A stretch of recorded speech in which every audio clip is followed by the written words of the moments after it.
अस्सलाम वालेकुम बच्चों, कैसे हैं आप? ठीक ठाक हैं। उम्मीद है कि आप सारे बच्चे खैर खैरियत से होंगे और भरपूर इंजॉय कर रहे होंगे और दुआएं भी दे रहे होंगे उन लोगों को जिन्होंने छुट्टियां करवाई। और अब तक मीम्स वगैरह ये वो बहुत पॉपुलर हो चुकी और हम सब देख रहे हैं जो एक सोशल मीडिया पे छुट्टियों का जो आप बच्चों ने रिएक्शन दिया। इवन आप बच्चों तो आप तो कॉलेज गोइंग स्टूडेंट्स हैं, जो यूनिवर्सिटीज़ के बच्चों ने रिएक्शन दिए, दैट वाज अमेजिंग। बहुत ही लाइक एक कैथारसिस लग रहा था उनका कि बड़े जैसे उकताए हुए बच्चे होते हैं। तो बहरहाल खैर it's part of the game और वही मन साइकी है, ऐसा होना बिल्कुल फितरी बात है।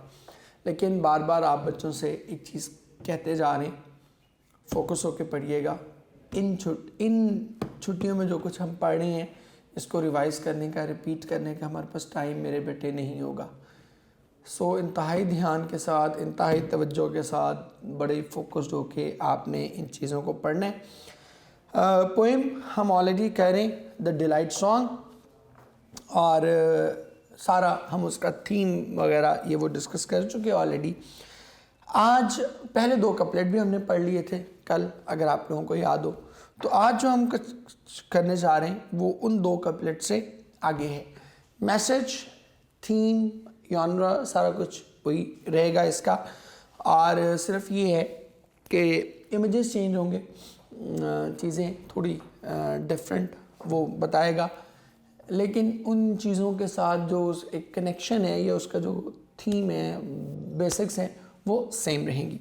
सो इसलिए दोबारा हम उसको एक्सप्लेनेशन में जाने के बजाय स्ट्रेट अवे हम अपनी पोएम स्टार्ट करते हैं जी। कहते हैं I am the evening light the lustre of the meadows. Lustre कहते हैं, लस्टर कहते हैं शाइन, ग्लेयर, ट्विंकल,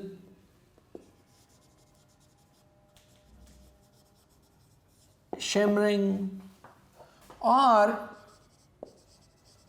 मेडोज कहते हैं बेसिकली ग्रासलैंड, ग्रेजलैंड, पास्चर, इन सारी चीज़ों को हम मेडोज कहते हैं। एंड द इवनिंग लाइट कहते कि मैं शाम का धुंधलका हूँ। अब आपको अंदाज़ा है, हम सभी ने इसको एक्सपीरियंस किया है कि evening light it is one of the most fascinating scenes.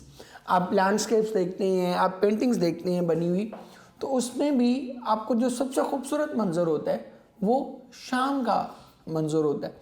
और सूरज जब ढल रहा होता है और उसकी वो जो सुर्खी माइल तारीकी होती है, जो रेडिश लाइट होती है, वो it is one of the most beautiful things to experience, it is one of the most beautiful things to have.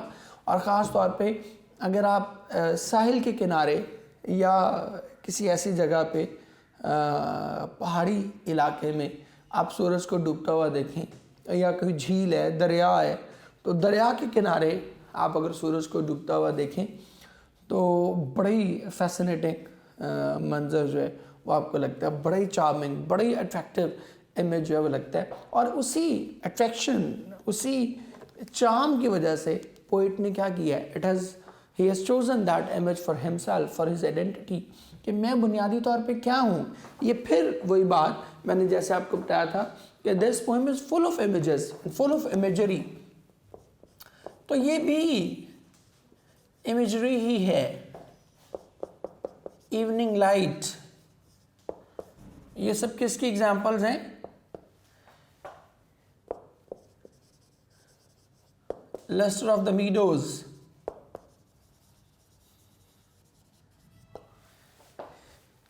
ये सारी बुनियादी तौर पर इमेजरी ही की अलामात हैं। ठीक है जी। सो कहते हैं कि I am the evening light, और मुझे सूरज गुरूब होने से मुझे उसका राहत दुरी, मरहूम अल्लाह ताला उनको गरी की रहमत करे, उनके 2 शेर मुझे याद आ गए, आप बच्चों को सुना देता हूँ। और कहते हैं कि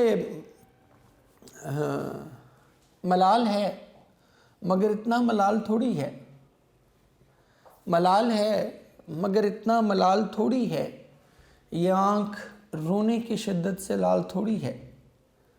मलाल है मगर इतना मलाल थोड़ी है, ये आँख रोने की शिद्दत से लाल थोड़ी है, और लगानी पड़ती है डुबकी उभरने से पहले। लगानी पड़ती है डुबकी उभरने से पहले, गुरूब होने का मतलब जवाल थोड़ी है। ठीक है, तो जो गुरूब होना है वो हर वक्त जवाल नहीं होता, बल्कि समटाइम आप गुरूब होते हैं ताकि दूसरी साइड से तुलू हो सकें। या अहमद फराज साहब का एक शेर मुझे बड़ी उम्दा लगता है, कहते हैं कि ये शर्तनामा, एक तवील नज़्म है, उसका एक चंक है कि ये शर्तनामा जो देखा तो एलची से कहा, उसे ख़बर नहीं तारीख़ क्या सिखाती है, कि रात जब किसी खुर्शीद को शहीद करे तो सुबह एक नया सूरज तराश लाती है। तो ये ज़िंदगी के गर्दिश है, ये चलती रहती है। खैर, हम वापस इस पे आते हैं। कहते कि I am the evening light, I am the lustre of the meadows. Lustre कहते हैं शाइन। अब जो इवनिंग लाइट है वो इटसेल्फ एक बड़ी खूबसूरत मंजर है, और लेस्टर ऑफ द मीडोज़ ये फिर से एक बड़े खूबसूरत इमेज है। ख़ास तौर पे हम अगर पहाड़ी इलाकों में जाते हैं तो वहाँ पे हमें ये मेडोज़ मिलते हैं, एक सब्ज़ाज़ार चरागाहें उस तरह की मिलती हैं हमें, कि जहाँ पर लश ग्रीन ग्रास होता है, और उस पर जब सूरज की रोशनी पड़ती है तो it looks a really really charming site. बड़ा ही खूबसूरत मंजर हमारे सामने फितरत अपना डिस्प्ले करती है। फितरत अपने आप को पूरे एक ग्रैंडर के साथ, पूरी माइट के साथ, पूरी अपनी ब्यूटी के साथ, इन इट्स फुलेस्ट एक्सटेंट वो हमें अपना आप फितरत जो है वो दिखाती है। और वो यकीनन बड़ा ही आला किस्म का मंजर होता है, जिसको हम देखते हैं we all feel mesmerised, we all feel stunned. हमें हैरत ज़दा हो जाते हैं कि यार ये क्या खूबसूरत मंजर है। अब हम सब ने एक्सपीरियंस किया होता है कभी ना कभी कि लश ग्रीन मीडोज़ पे जब लाइट पड़ती है तो बड़ा ही एक कमाल का एक्सपीरियंस जो है वो हमारे लिए जनरेट होता है। I am the evening light, I am the lustre of the meadows. इसके बाद आगे वो क्या कहता है, I am the eagle playing with the winds. अब ये जो उसने वर्ड यूज़ किया प्लेइंग, एक्सलेंट। आप देखें यहाँ में वो ये भी कह सकता था कि I am the eagle flying in the winds, लेकिन फ्लाइंग में वो लुत्फ नहीं है, फ्लाइंग में वो चार्म, वो अट्रैक्शन नहीं है जो प्लेइंग में है। Playing it shows that he is enjoying, he is relishing the winds. वो उसमें उड़ नहीं रहा, उड़ने में एक मुशक्क़त का एलिमेंट है, एक ट्रबल का, एक एफर्ट का एलिमेंट है, एक जिसको आप कहते हैं मुशक्क़त, तकलीफ़ का एलिमेंट मौजूद है कि उड़ रहा है, मेहनत कर रहा है, मुशक्क़त करके उड़ रहा है। कहते हैं no, he is not flying in the winds, he is playing with the winds. वो तो खेल रहा है उसके साथ, उसके साथ मज़े कर रहा है, वो तो इन्जॉय कर रहा है उसको। ठीक है, is absolutely enjoying, relishing the wind. वो उस हवा के साथ क्या कर रहा है, अटकेलियाँ कर रहा है, मस्तियाँ कर रहा है उनके साथ। ठीक है, उस हवा के साथ। तो आई am the eagle playing with the winds, कि मैं वो काब हूँ जो कि दूर हवाओं में उड़ता चला जा रहा है, और उस हवा, वो हवा उसके लिए मुशक्क़त का बायस नहीं है। वो क्या है, वो उसके लिए सारी की सारी एक लुत्फ़ का बायस है, एक कंफर्ट का बायस है। अब यहाँ पर भी ये सब कुछ जो हमने अभी पढ़ा, आगे भी चलें पढ़ देता हूँ फिर, ताकि 2 कपलेट्स हमारे पूरे हो जाएं। I am a cluster of a bright beads. Cluster कहते हैं collection, group,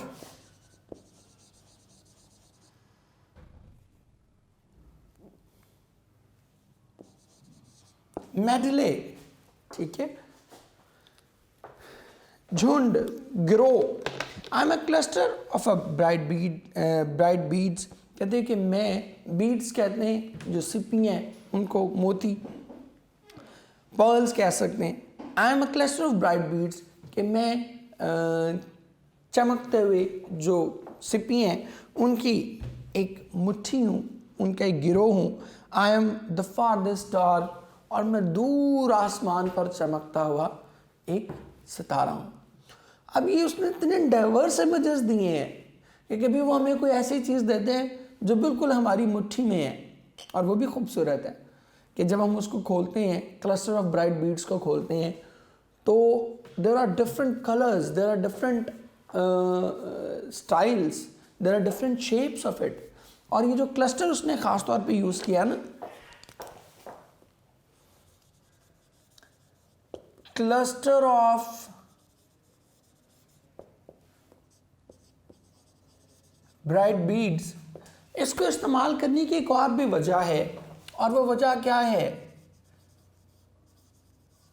that is the diversity of, इंसानी फितरत की जो डाइवर्सिटी है उसको एक्सप्लेन करने के लिए उसने क्लस्टर ऑफ ब्राइट बीड्स का वर्ड यूज किया है। Now beads, we all know that they all come in different colors, different shapes, different styles. They are quite different from each other. एक दूसरे से जो है वो बहुत ही ज़्यादा मुख्तलिफ होती हैं, but even then each one of them is beautiful, each one of them is charming, each one of them is attractive in its own way. हर जो मोती है, हर जो बीड है, वो क्या होता है? अपने मुनफरद अंदाज में, अपने मुनफरद स्टाइल में, अपने मुख्तलिफ शेप में, अपने मुख्तलिफ कलर में क्या होता है? खूबसूरत होता है। एक खूबसूरत है और दूसरा उससे मुख्तलिफ है, तो डज नॉट मीन कि वो बदसूरत है। वो अपने अलग अंदाज में, अपने अलग अंग में, अपने अलग रंग में वो मुख्तलिफ है। और यही वो बेसिकली हमें समझाना चाहता है, that we should accept the diversity of human nature, कि हमें इस इंसान की जो डाइवर्सिटी है इसको एक्सेप्ट करना आना चाहिए। वी शुड अंडरस्टैंड, एंड जिस माशरे में ख़ास तौर पे हम रहते हैं, हमें तो लाजमन ये आना चाहिए, बिकॉज़ हम अनफॉर्चुनेटली एक ऐसे माशरे में सर्वाइव करते हैं कि जिसमें डाइवर्सिटी को एक्सेप्ट नहीं किया जाता, जिसमें मुख्तलिफ सोच रखने वाले को, मुख्तलिफ ओपिनियन रखने वाले को, मुख्तलिफ राय रखने वाले को बाकायदा क्रिटिसाइज़ किया जाता है, बाकायदा स्नब किया जाता है, सप्रेस किया जाता है। ठीक है, बच्चों को ख़ास तौर पे आप लोग इसका सबसे बड़ा निशाना बनते हैं, शिकार बनते हैं, that you are forced not to have an opinion. आपको बाकायदा मजबूर किया जाता है इस बात पे कि आप अपनी अलग ओपिनियन, अपनी डिफरेंट ओपिनियन नहीं रख सकते। ठीक है, और ये एक बहुत एक इनवर्ड हिडन मैसेज उसने यहाँ पर दिया कि we are not the same bead, we are not of same shape, we are not of same colour, we are not of same design. हम एक जैसे नहीं हैं। हम क्या हैं? We are a cluster, we are cluster of bright beads. We are different, but yet each one of us, every one of us is beautiful. Every one of us is charming. Every one of us is attractive in its own way, in its own style, in its own personality. ठीक है, हर कोई अपनी नज़रियात, राय, opinion, उन सब के बाद भी वो क्या है? खूबसूरत है।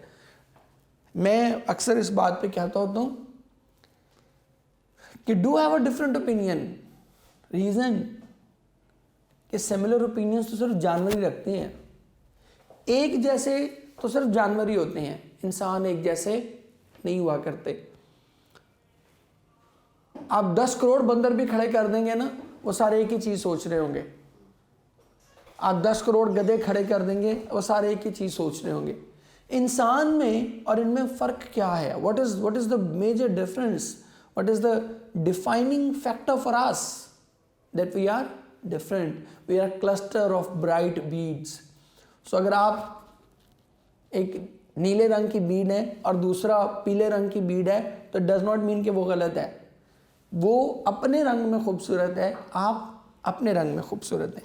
और ये जो सारी चीज़ें उसने बयान की, लस्टर ऑफ द मीडोज है, ईगल है,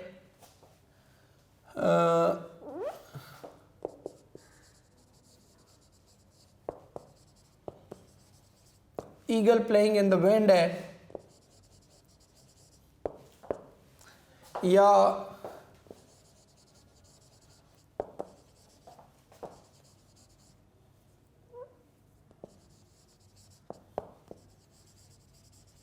क्लस्टर ऑफ ब्राइट बीड्स है, ये फारदेस्ट स्टार है। ये सारे क्या हैं? ये एक तो एग्जाम्पल है इमेजरी की, और साथ ही साथ ये सारे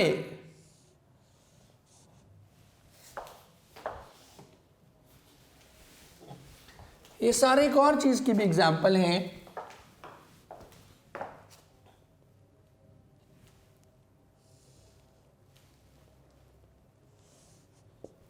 All these things are actually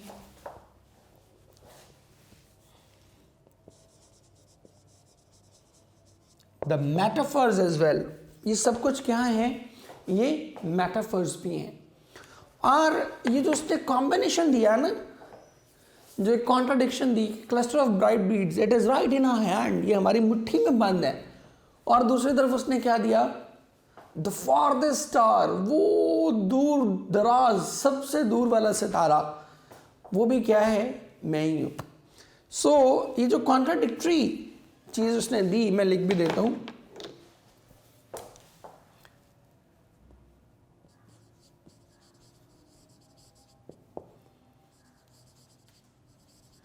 bright beads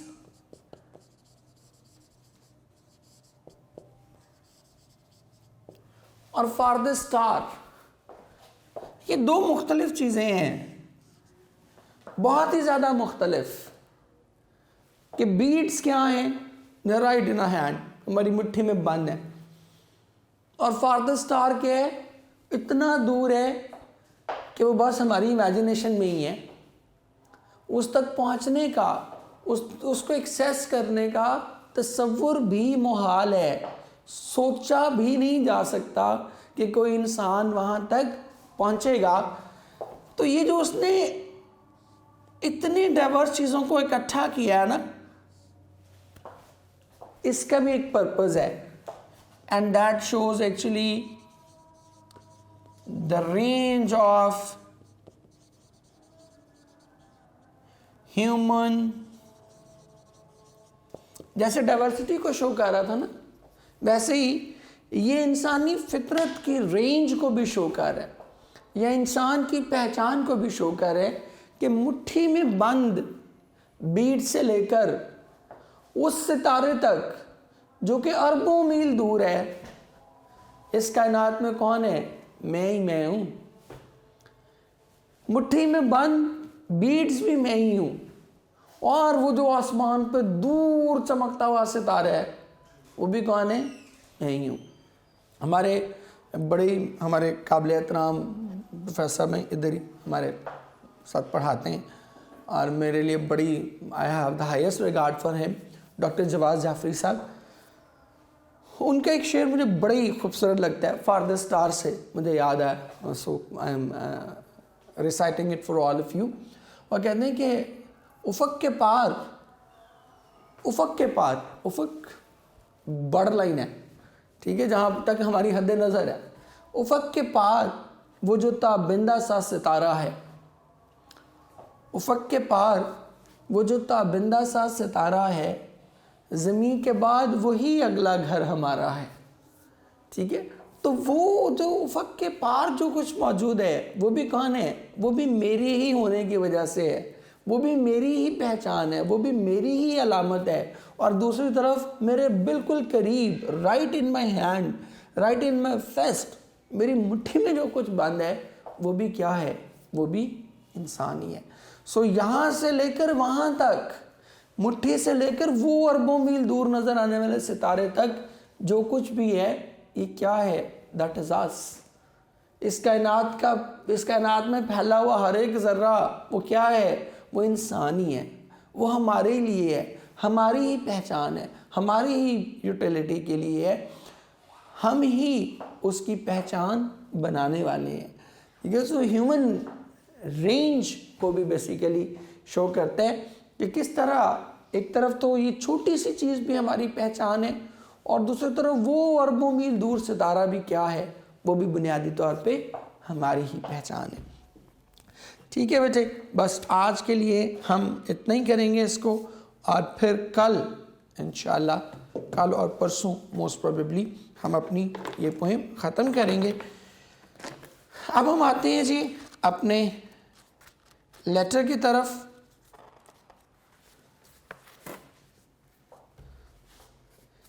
next letter जो हम करने जा रहे हैं आपके नोट्स के accordingly, that is letter number 22।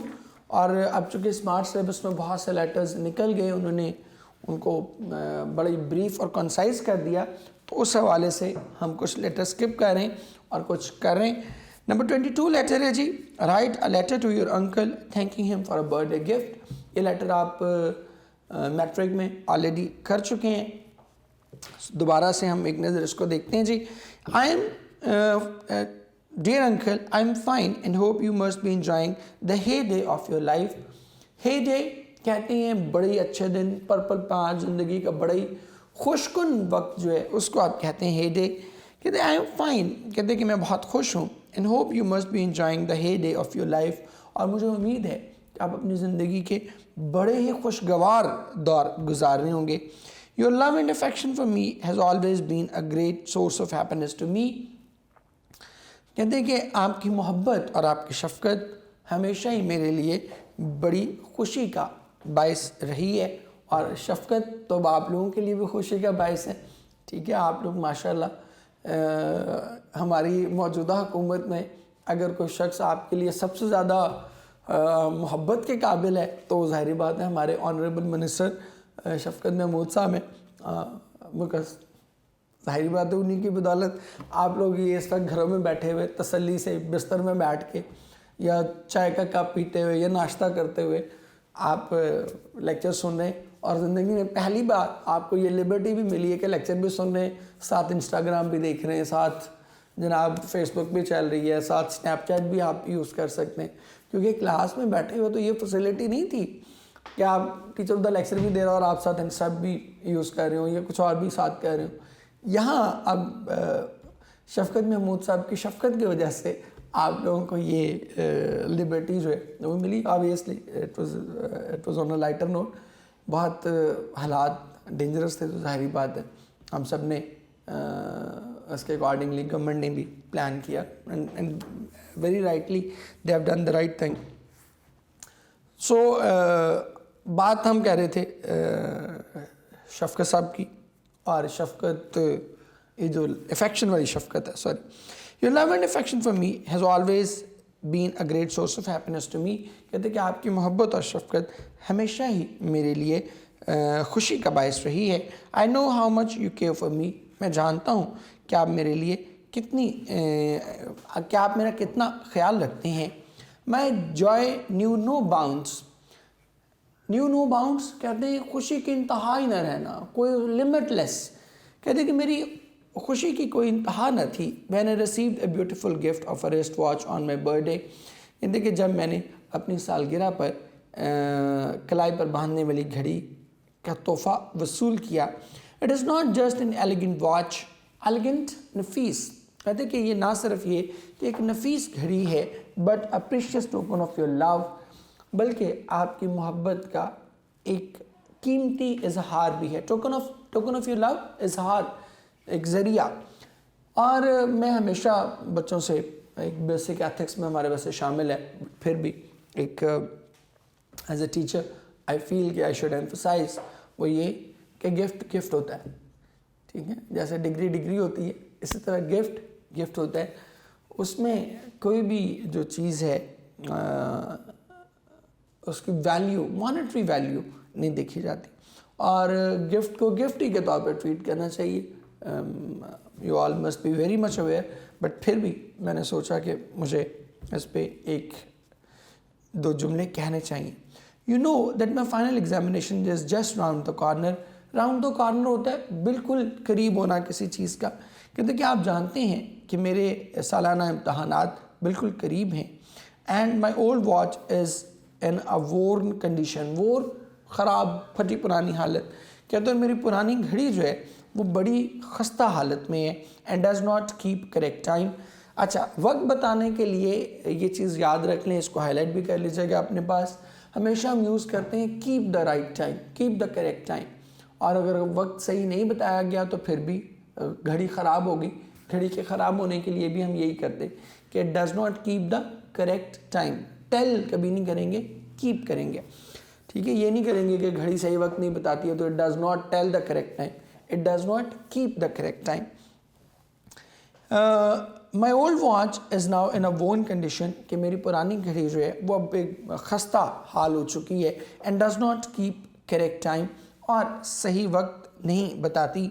I was badly in need of a wrist watch, badly शिद्दत से, अब ये बुरे अंदाज में नहीं है, इसका मतलब है शिद्दत से। I was badly in need of a wrist watch, कि मुझे एक कलाई पर बांधने वाली घड़ी की शदीद ज़रूरत थी। दैट कीप्स करेक्ट टाइम, एक ऐसी घड़ी जो कि सही वक्त बता सके। Your birthday gift is really a great and timely blessing for me, timely कहते हैं बर वक्त, ग्रेट शानदार कहते हैं कि आपका कि मेरी सालगिरह पर दिए जाने वाला आपका ये तोहफ़ा यकीनन मेरे लिए एक बहुत अजीम और बर वक्त नेमत से कम नहीं है। My friend and family members are all praise for the watch you have sent, all praise बहुत तारीफ़ कर रहे हैं, बहुत ज़्यादा तारीफ़ करना। कहते हैं कि मेरे दोस्त और घर वाले सभी इस घड़ी की बहुत तारीफ़ कर रहे हैं, विच यू सेंट, जो आपने भेजी है। I promise to take good care of it, मैं आपसे वादा करता हूँ कि मैं इसकी भरपूर हिफाजत करूँगा। Pay my compliments to all at home, compliments कहते हैं दुआ सलाम, नेक ख्वाहिशात, कहते हैं कि घर पे मौजूद तमाम लोगों को मेरा सलाम कहिएगा। योर्स अफेक्शनेटली, आपका प्यारा, आपका अपना XYZ, वो आप एज इट इज़ रूटीन में लिखते हैं। ले बेटे, इसके साथ ही आज का ये हमारा लेक्चर वाइंड अप होता है, और बार बार एक बात आपसे कहूँगा, कहता रहूँगा, इन लेक्चर्स को मिस नहीं करना। इन लेक्चर्स का रिपीट होना लाइव क्लासेस में, फ़िज़िकल क्लासेस में बहुत मुश्किल होगा, क्योंकि जनवरी में जब हम वापस आएंगे इंशाल्लाह, अल्लाह ने चाहा तो जनवरी में जब हम वापस आएंगे तो उस वक्त हमारे पास इतनी पीछे वक्त की गुंजाइश इतनी नहीं होगी कि हम वहाँ से चीज़ों को शुरू कर सकें जहाँ से हमने चीज़ें छोड़ी थी, ठीक है। So be very prepared, be extra conscious about it, और बड़ा ही फोकस्ड होके, बड़ी कंसंट्रेशन के साथ, इंतहाई तवज्जो, इंतहाई तसल्ली के साथ बैठ के पढ़ लें, ठीक है। छोटे छोटे चंक्स में पढ़ लें। आई नो कि इकट्ठा 4 घंटे बैठ के पढ़ना शायद मुमकिन नहीं है। एक लेक्चर ले लिया, फिर थोड़ी देर ब्रेक कर ली, फिर लेक्चर ले लिया, फिर ब्रेक। अब आपके पास 24 घंटे में आपने 6 लेक्चर सुनने। ये कॉलेज अकेडमी नहीं है कि 4 घंटे में आपने 6 लेक्चर सुनने, अब आपके पास 24 घंटे हैं 6 लेक्चर सुनने के लिए। सो बहुत ध्यान से, बड़ी तसल्ली से उसको बैठ के पढ़िएगा, देखिएगा, और बड़ी कूल अंदाज में और फोकस्ड अंदाज में आपने इन सारी चीज़ों को देखना है। इसी दुआ के साथ कि अल्लाह ताला आप बच्चों को बहुत कामयाब करे, बहुत खुश रहें और सेफ़ रहें। सबसे इम्पॉर्टेंट चीज़, छुट्टियाँ मिल गई तो उसका ये मतलब नहीं है कि आप मटर गश्त पर निकल जाएं, घूमने फिरने निकल जाएं। सेफ़ रहें और अपने फैमिली का बहुत ख्याल रखें। जीते रहें, खुश रहें। अल्लाह हाफ़िज़।